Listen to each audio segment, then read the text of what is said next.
So the purpose being to talk about how to evaluate batteries.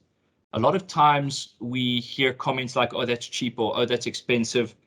And the first question we have to ask is, well, compared to what? Another thing we often hear coming into us is people saying, I bought batteries, it's 18 months later and they're dead, and they don't understand why. So the idea today was really just to talk about what are the factors that determine battery sizing, battery life, what are the factors that impact it, and how to accurately evaluate the value of a system that you're buying. So with that said, I'm going to share my screen now. And will you let me know when you can see? Yes, we can see, James. Fantastic. Okay. You can see the screen. You don't need my camera on, right? Let me turn that off. There we go. Now we can spotlight just the screen itself. Okay. So thank you for joining for the white paper series. This particular one is about battery capacity versus usable energy. And really why we need to stop misleading customers with capacity rather than usable energy. Okay, so let's begin. Let's talk about the basics of solar batteries. Energy capacity is how much energy is stored in the battery, right? We often talk about this as watt hours or kilowatt hours. It's different to amp hours because it considers voltage, and there are different ways for us to manage that. So while a lot of electricians talk about amps imply that there's this unlimited source of energy just pushing the same voltage again and again, and you just choose how much current or how many amps you want. When we're talking about batteries, we don't have this unlimited supply of energy. In fact, we have a limited supply of energy, which is amps multiplied by the number of hours times the voltage, which gives us watt hours or kilowatt hours. Okay, that's capacity of the battery. When we install the batteries, there are two different ways that we can install them. We can install them in series. And when we install them in series, let's assume we're using a 100 amp hour battery at 12 volts. So, you know, those square batteries, you walk into the store and you say, I'm looking for a battery. And the guy says, here's a big square battery, it's 100 amp hours. Generally, that's a 12 volt, 100 amp hour, or could be bigger than this, bigger than that. But if we use that because it makes the maths easy, when we install them in series, we simply add the voltage. So if you look here, we start at 100 amp hours, 12 volts if we've got one. But if we need a 48 volt system, well, we have to put 4 of them and we connect them in series, and that gives us 100 amp hours at 48 volts. Okay, well, that's fantastic. But what happened if we had a 12 volt battery system? Well, then, instead of installing them in series, we need to install them in parallel. And the moment we install in parallel, we add the currents together. So the wiring is slightly different. And now, instead of having a 100 amp hour 48 volt system, we've got a 400 amp hour 12 volt system. On paper, those look very different, right? But in reality, are they the same system? Well, no, but the energy installed in both is exactly the same. Now, what happens if I want a 48 volt system with higher energy or higher current? Well, I install in series and then I parallel those. So now I still build up to match my 48 volt requirement. However, by putting 2 of those in parallel, I add the current. So when we're designing a battery system, we first add cells to give us a battery at the required voltage. We then parallel the strings, or the battery strings as they call them, to reach a higher current or a higher amount of amp hours at 48 volts. And if we follow the calculation we did earlier, which says 200 amps times 1 hour, or 200 amp hours times the voltage, will give us 9.6 kilowatt hours of energy if you do the maths, or I think if somebody else does the maths. Okay, now this is not in the presentation, but a lot of people might ask us to say, why do we want higher voltages? Any ideas? You're welcome to unmute yourself and let us know. Okay, Higher voltages mean we can use smaller cables. So if we run a 12-volt system, when we do our calculations, we need to send a high current through with a low voltage through the cable, right? So to prevent losses, often through heat, we have to size large cables.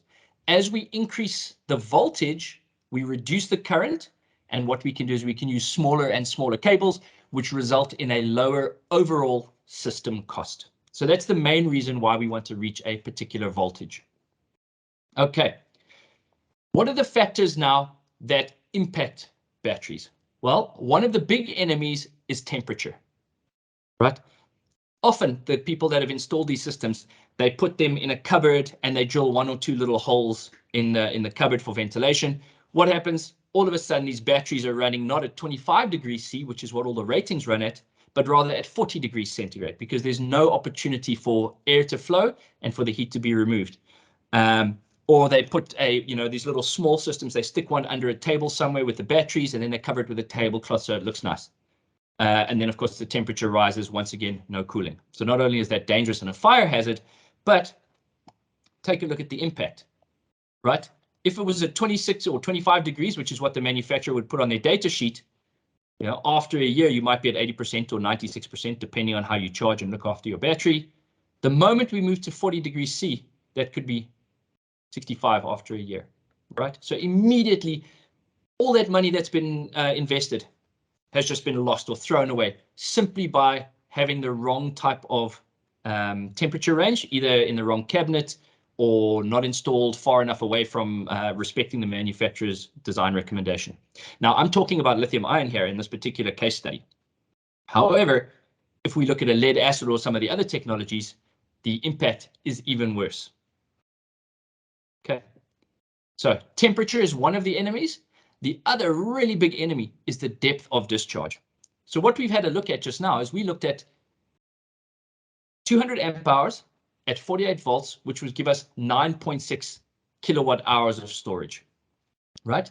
When an installer goes and tells a customer, oh, I'm giving you this much energy, and they set up the inverter, well, they tell them that it's only at 30% depth of discharge. All of the design calculations are done here. In other words, we're only using 3.5 of that 10 kilowatt hours of storage every day. Well, guess what happens? Now we get load shedding, not once, not twice, but 3 times a day. So not only do the batteries get hit hard because they have to work for 2.5, 3, 4 hours, but they don't have time to recharge properly before they get discharged again. So all of a sudden, instead of running a 30% depth of discharge, so this is gel here, which might be at 1300. Let's assume we get a really, really high-end system and we manage to luckily get 1500, right? The moment we discharge to 50% instead of 30%, look at the impact. I'll be lucky to get 500, 600 cycles. If I go to 100%, in other words, if I drain my batteries once or twice because it hasn't had a chance to refill, I'll be lucky to get a year out of the batteries.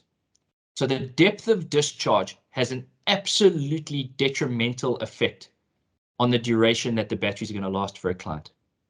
Okay. So let's take a look here. We looked at lead acid, we looked at gel. Let's look at the lithium. So, well, we've got LiPo4. Here we've got a nickel solution, and you can see the number of cycles, right? At 100% DOD, we might be looking at 600 cycles only. Whereas if we go to 10, 20, 25, 30, we're talking in the thousands of cycles. Okay, nickel, fewer cycles there. So what's happening today? Well, some customers, to try and sell their batteries, are presenting 80% DOD, right? Or they're presenting 20% DOD, 40%, whatever it is. And they're claiming capacity rather than usable energy. What we're seeing is some other manufacturers are saying, well, hang on a second.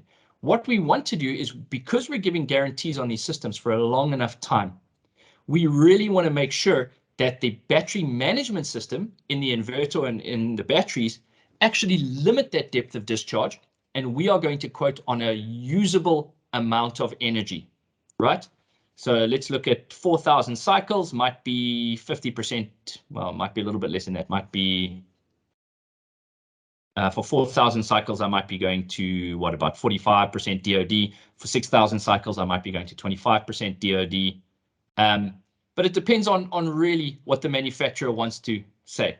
What is it really important is that the end user, in other words, the customer who's buying the system, understands how much energy they have, how much they can use every day, and how long that system's going to last. Because without that, you can't really make a financial evaluation. So let's take a look at what that comes out to.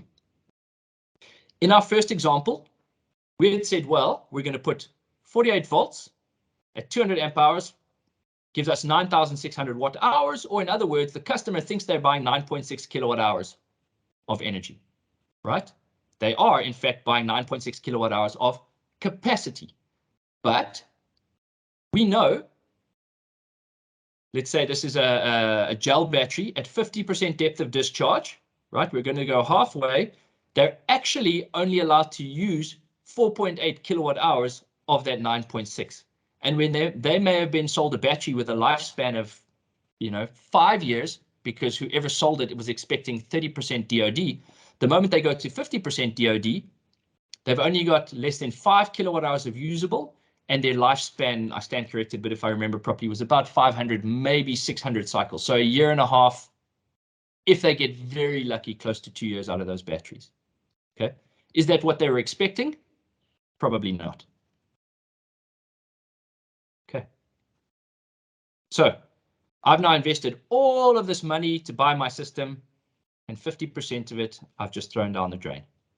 Okay, because my expectation wasn't properly managed by whoever sold me the system, installed the system, or discussed the batteries with me. Okay, so in other words, take half of your money and throw it away. Okay, do a financial analysis. So what does that mean to me? What does that mean to my customers? Right. Here I'm showing a lead acid, I'm showing a gel battery. I'm showing, this is another brand. If we look at a local brand, and I'm showing the Sungrow SBR from Hudaco Energy. Which is the worst battery to buy? Right. Here I'm paying 32,000 Rand. I'm getting 16.7 kilowatt hours. That's assuming 200 amp hours at 48 volts. So this is double the amount of battery cells. They're actually twice the size. 4 of those. Here I'm buying the same, but in gel. Here I'm buying a 12 kilowatt hour system. Here I'm buying a 15 kilowatt hour system, and here I'm buying a 9.6 kilowatt hour system. Well, this is clearly the most expensive if I divide my price by my kilowatt hours, right? You look at that, and this is the discussion we have where people say, oh my gosh, you're so expensive. Compared to what? Well, let's have a look. How much does it cost to actually install the batteries once I've got them? Well, if we look at a lead acid, on a standard system, I've allowed 8,000 Rand for the installation cost. This includes your protection because you've got fuses in the middle, you've got brackets to mount them on, you've got cabling, you've got a battery stand you might have to build in a cabinet, and you've got labor to carry and install all these batteries. Okay, I've allowed the same for gel, only an amount of 8,000 Rand. So it's about a day to get them all set up in place, plus my costs of goods. On the lithium, I've allowed only 5,000 Rand because it's a little bit easier. Same thing here for this brand. And on the Sungrow, it's 1 hour in and out. And because it's a high voltage system instead of a 48 volt system, my total accessory cost is 100 Rand. I'm running a meter of red, a meter of black 6mm solar cable because my voltage is high, so I don't need the big 25mm battery cable most people are used to, and all of my protection is already built in.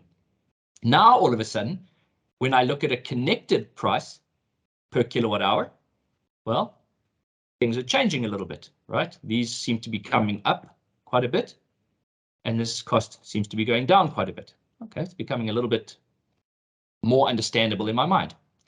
Well, what's next? Well, the next question is, how far can I actually discharge these batteries at the rated or the usable amount versus the capacity? Well, we've just discussed on the lead acid. Let's go 50%. So in fact, I'm actually only buying 8.3 kilowatt hours of usable energy for that price. Gel, same thing.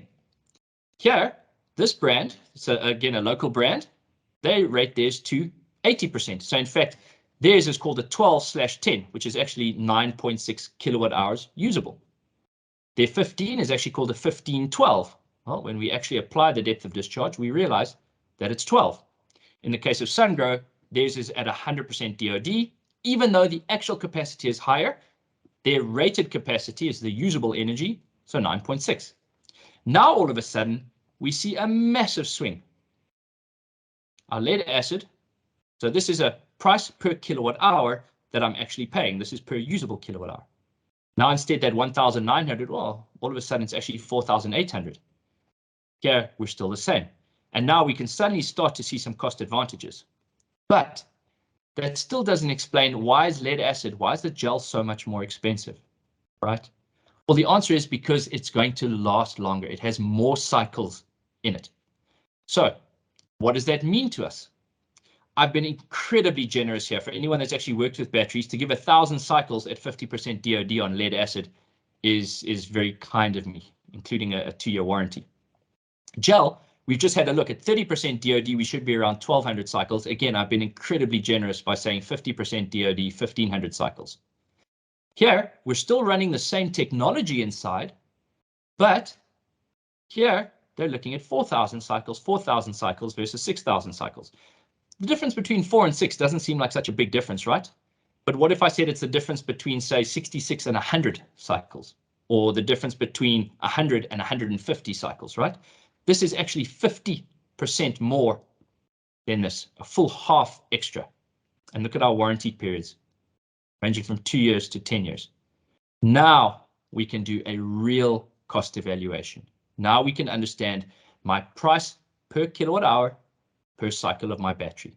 And again, if the customer or if the supplier is not willing to guarantee the number of cycles, then they're telling you stories anyway, and I wouldn't trust them further than I see them, right? So being incredibly kind, all of a sudden, my cost per kilowatt hour cycled on lead acid has suddenly gone up to R4.80. My gel also about R4.80, right? The difference being, yes, this is more expensive, but I get more cycles out of it. Here, R2.34, here R1.97, and here R1.66. So all of a sudden, we've gone from an initial valuation where somebody looked at a price and a capacity, and we realize, well, what is the real value for me as a homeowner? If I'm going to own the home for 18 months, no problem, spend the least possible.